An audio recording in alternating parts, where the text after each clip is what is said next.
Je m'engage parce que cette ville, je l'aime, je l'ai choisie. Et tous, collectivement, au sein de mon équipe, mais les habitants eux-mêmes, font le constat de son déclassement. La population baisse de manière importante, moins de 10%, c'est considérable. Les équipements publics sont dans un état déplorable, le patrimoine est très peu entretenu.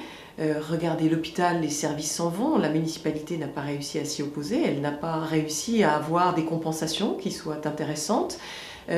Tout cela, aujourd'hui, fait que Senlis est en train de devenir une petite ville dortoir dans laquelle il ne se passe plus rien. Et bien tout ça, nous le refusons. Nous le refusons très fortement. Et dans son récent rapport, la Chambre régionale des comptes a indiqué qu'il fallait que la ville de Senlis investisse. Nous pensons qu'il faut investir massivement pour rattraper le retard qu'a acquis la ville. Voilà. Nous avons beaucoup d'ambition, pas pour nous, pas pour moi, nous avons beaucoup d'ambition pour cette ville. Nous pensons qu'elle doit être autre chose, qu'elle doit retrouver le lustre qu'elle avait avant. Cela nécessitera des investissements importants, eh bien nous les ferons, et encore une fois, c'est ce que souhaite, c'est ce que propose la Chambre régionale des comptes. Et ces gens-là sont tout sauf déraisonnables.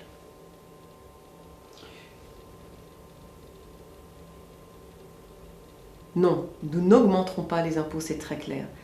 La pression fiscale sur la ville de Senlis est déjà importante. Il ne s'agit évidemment pas de faire fuir ni les gens ni les entreprises. D'ailleurs, de ce point de vue-là, je voudrais simplement vous rappeler que la municipalité actuelle indique qu'elle n'a pas augmenté les impôts, ce n'est pas exact, elle a augmenté les impôts sur les entreprises. En tout état de cause, puisque nous n'augmentons pas les impôts, il faut trouver de l'argent ailleurs.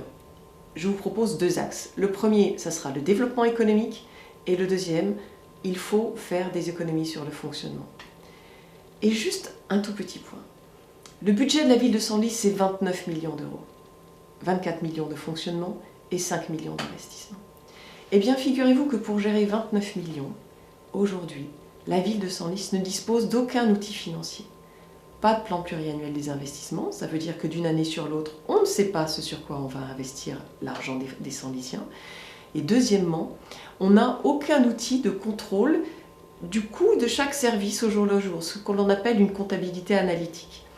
Quelle entreprise qui fait 29 millions de chiffre d'affaires, qui a 330 salariés, peut se permettre ça aujourd'hui? Aucune.